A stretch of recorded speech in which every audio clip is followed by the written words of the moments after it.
بعض لفظ ہم بغیر سمجھے جانے بوجھے اور اس کی گہرائی اور گہرائی کو جانے بغیر ہم ادا کر دیتے ہیں۔ انہی میں سے ایک لفظ جاہل کا بھی ہے۔ ہم ہر شخص کو جو چیز ہمیں کس کی بات پسند نہ آئے تو ہم جاہل کہہ دیتے ہیں۔ اب جاہل کو اگر ہم بات کرتے ہیں کہ جاہل کون ہے، تو اس کو ہم یہ کہتے ہیں کہ جو شخص ان پڑھ ہو، اوجڈ ہو، نا واقف ہو، بے خبر ہو، تو ایسے شخص کو ہم جاہل کہتے ہیں۔ اب آئنسٹائن یہ کہتا ہے، آئنسٹائن کو اگر ہم دیکھیں تو وہ آئنسٹائن یہ کہتا ہے کہ جاہل صرف وہی نہیں جو تعلیم یافتہ نہ ہو، بلکہ جاہل وہ بھی ہوتا ہے جس نے ڈگریوں کے ڈھیر لگا دیے ہوں مگر اپنے ظرف میں وسعت، لہجے میں نرمی اور طبیعت میں انکساری نہ پیدا کر پایا ہو۔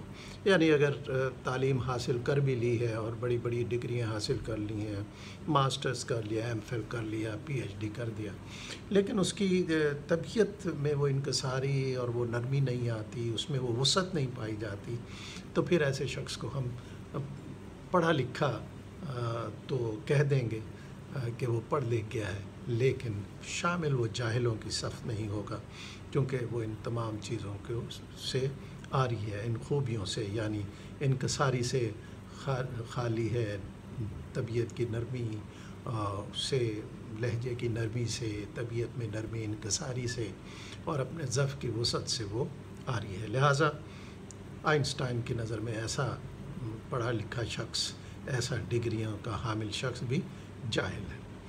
اب اگر ہم دیکھنا چاہیں معاشرے میں اور پہچاننا چاہیں کہ جاہل کون ہو سکتا ہے، تو چند ایک چیزیں اگر ہم دیکھ لیں تو اس سے ہمیں اندازہ ہو جائے گا کہ یہ جاہل ہے۔ مثلاً اگر کوئی شخص کو موقع بے موقع غصہ آتا ہو، اس پہ کنٹرول ہی نہ ہو، تو ایسا شخص جاہل ہوگا۔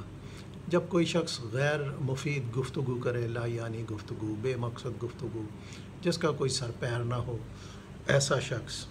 پھر کوئی ایسا شخص جو بے موقع دے دیتا ہو، یعنی کسی کی مدد جب وقت ہوتا ہے اس وقت نہ کرے، لیکن بے موقع اس کو دے دے، تو ایسا شخص۔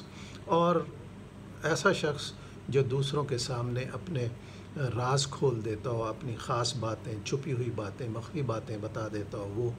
اور پھر ایسا شخص جو دوست اور دشمن میں تمیز نہ کر سکے۔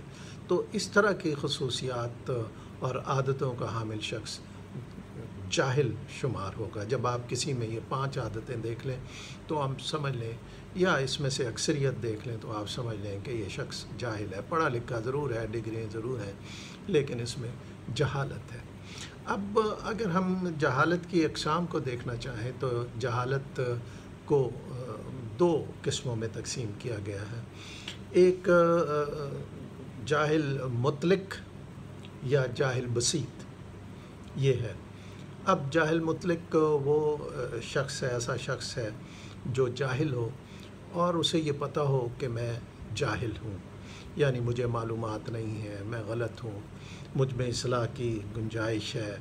یہ اگر کسی کو پتہ ہے وہ جاہل ہے، یعنی پڑھا لکھا نہیں ہے، سمجھدار نہیں ہے اور بے خبر ہے، اور اس کو اپنی اس بے خبری کا اور اجڑ ہونے کا، ان پڑھ ہونے کا احساس بھی ہے، تو ایسا شخص جاہل مطلق کہلائے گا۔ جاہل مطلق کی اصلاح ممکنات میں سے ہے، کیونکہ اس کو اندازہ ہے، اس کو احساس ہے کہ مجھ میں یہ خامی ہے، اور جب کسی شخص کو یہ احساس ہو جائے اپنی خامی کا، تو پھر یقیناً وہ اس کے لیے کوشش کرتا ہے کہ اس خامی کو دور کر سکے، تگ و دو کرتا ہے۔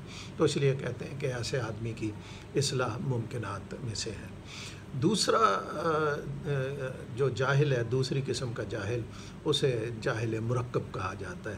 یعنی یہ ایک ایسا شخص ہوتا ہے جو جاہل بھی ہے اور پھر وہ اپنی جہالت سے بے خبر بھی ہے، جانتا نہیں ہے کہ میں جاہل ہوں۔ تو ایسا شخص جو جاہل ہے اور اپنی جہالت کو مانتا بھی نہیں ہے، جانتا بھی نہیں ہے، تو ایسے شخص کی اصلاح ممکنات میں سے نہیں ہے۔ لہٰذا آپ اپنی زندگی میں معاشرے میں جب کسی بیٹھک میں بیٹھے ہوں، گفتگو ہو رہی ہو، کسی میٹنگ میں ہو، تو آپ ان چیزوں کو دیکھ لیجئے اور اس سے آپ کو اندازہ ہو جائے گا کہ کون سا شخص جاہل ہے، کون سا شخص جاہل مطلق ہے اور کون سا شخص جاہل مرکب ہے۔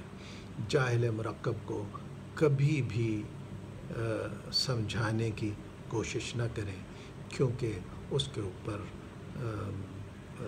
کلام نرم و نازک بے اثر ہوگا۔